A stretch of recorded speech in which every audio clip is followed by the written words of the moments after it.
Hello అండి, ఇవాళ ఒక టాపిక్ గురించి మాట్లాడదాం అనుకొని వచ్చాను. ఎవరినైతే నేను ఉద్దేశించి మాట్లాడట్లేదు. ఇది ఎవరి ప్రొఫెషన్ వాళ్ళది, ఎవరి బిజినెస్ వాళ్ళది. బట్ మిడిల్లో సఫర్ అయ్యే వాళ్ళ గురించి మాత్రమే నేను మాట్లాడదామని ఇలా వీడియో చేస్తున్నాను.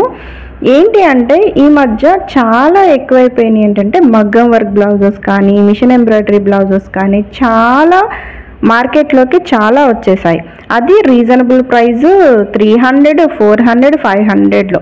అసలు 400, 500లో మనకి క్లాతే రాదు. అట్లాంటిది మగ్గం వర్క్ వచ్చేస్తుంది అని అంటే అందరూ తీసుకోవడానికి రెడీ అయిపోతారు.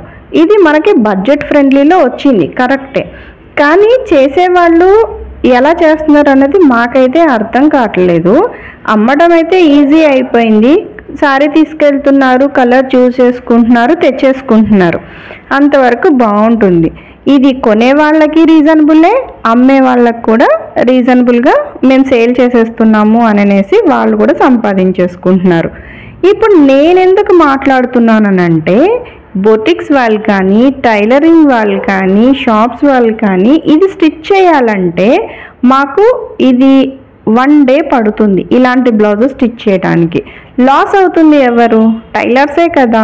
సో టైలర్స్ గురించి ఎందుకు ఆలోచించరు?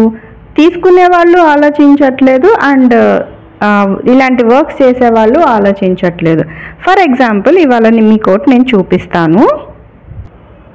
ఇది బ్లౌజ్ అయితే మేము కుట్టామండి. 1 డే పట్టింది నాకు ఈ బ్లౌజ్ కుట్టడానికి. ఎందుకు అంటే బ్లౌజ్ కుట్టడం ఈజీయే, కానీ మనం సెట్ చేసి కుట్టాలి. ఒకసారి మనం తీసుకున్నామంటే పర్ఫెక్ట్గా వచ్చేలాగా చూడాలి. ఇది చూడండి, మనం మగ్గం వర్క్ చేయించుకుంటే ఇలా అయితే రాదు. సో ఇక్కడ గ్యాప్స్ కనిపిస్తున్నాయి కదా, ఇలాంటి గ్యాప్స్ ఏవైతే ఉన్నాయో అవన్నీ మేము ఫిల్ చేసుకుంటూ వచ్చామన్నమాట. ఎందుకంటే కటింగ్లో అవన్నీ వెళ్ళిపోతాయి. ఇగోండి ఇక్కడ చూడండి, ఇవన్నీ కటింగ్ చేసినప్పుడు ఊడిపోవడము, లేకపోతే చేయి తగిలితే ఊడిపోవటము, మేము అవన్నీ చూసి నాట్స్ వేసుకుంటూ రావాలంటే ఎంత టైం పడుతుందో ఒక్కసారి ఆలోచించండి. వాళ్ళకేముంది, ఆ డబ్బుల్లో ఏదైనా వచ్చేస్తుంది కదా. సో అవన్నీ వాళ్ళు ఆలోచించారు. మనం కొనేటప్పుడు కూడా మన బడ్జెట్లో వచ్చేస్తుందని కొనేసుకుంటాం. 1కి 2 కొంటున్నాం.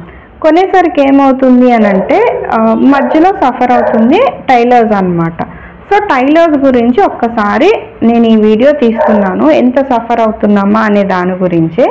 ఇదైతే నేను ఎవరిని ఉద్దేశించి కానీ కించపరిచి కానీ నేను అనట్లేదండి. జస్ట్ మా ప్రాబ్లం మాత్రమే ఇక్కడ నేను షేర్ చేసుకుంటున్నాను. మీకు కూడా ఇలాంటివి ఏమన్నా అనిపించినా, ఈ టైలర్స్ ఎవరైనా సఫర్ అవుతున్నా ఒకసారి దీని గురించి ఆలోచిస్తారని చెప్పేసి నేను ఇలా వీడియో చేస్తున్నాను. థ్యాంక్ యూ అండి.